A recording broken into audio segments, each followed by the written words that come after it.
Hello বন্ধুরা, চলে আসলাম আরেকটি নতুন ভিডিওতে। আর আজকে দেখাবো আমরা সমন্বিত গ্রেডেশন ব্যবস্থা কিভাবে করতে হয়। এই ক্ষেত্রে আপনাদের প্রাইমারি সিস্টেম যেটা, সেখানে আপনাদের তথ্য হালফিল বা আপডেট থাকতে হবে। যদি ওইখানে আপডেট থাকে, আপনি মোটামুটি অনেকটা কাজ আগিয়ে যাবে। তো আমরা প্রথমে ওইখান থেকে কিন্তু আপনার নামটা চলে আসলো, আপনার বার্থডেটও চলে আসবে, সব কিছু। এখানে শুধু আমরা এখন পদবিটা, আপনি যদি প্রধান শিক্ষক হন প্রধান শিক্ষক, সহকারী হলে সহকারী, তারপরে নিয়োগের ধরন। আর এইখানে যে দেখতেছেন যে আপনার যে উন্মুক্ত যে নিয়োগের বিজ্ঞপ্তি, এটা যদি আপনি পেতে কষ্ট হয় বা আপনার যদি জানা না থাকে, এই যে পাশে চারকোনা বক্সটা ক্লিক করলে আপনি টোটাল একটা লিস্ট পেয়ে যাবেন। সেই লিস্টে দেওয়া আছে কবে কবে আপনার এই সার্কুলারটা হয়েছে, সেই অনুযায়ী আপনি সেই লিস্ট থেকে চুজ করে দিতে পারবেন, যদি আপনাদের জানা না থাকে। আর জানা থাকলে তো ভালো। আর এখানে আম সেই ১৯৬৯ বা মানে যে সময় ১ম দিকে মোটামুটি সবই আছে।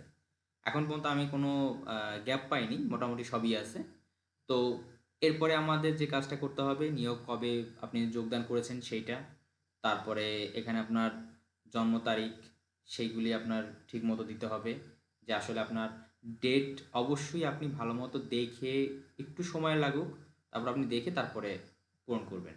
আর ইএফটিতে যে আপনি মোবাইল নাম্বারটা দিয়েছেন সেটা, আপনার ইএফটির সাথেও কিন্তু এখানে সংযোগ আছে, অতএব এটা খুব ভালোমতো খেয়াল করবেন।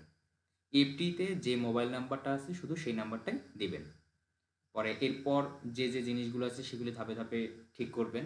আর আমি আরেকটা ভিডিও দিয়েছি, যেটা আপনার প্রথম যে যোগদান, সেটা কিভাবে আপনি ঠিক করবেন সেটারও একটা ভিডিও দেওয়া আছে, আমাদের চ্যানেলে ঘুরে আসতে পারেন।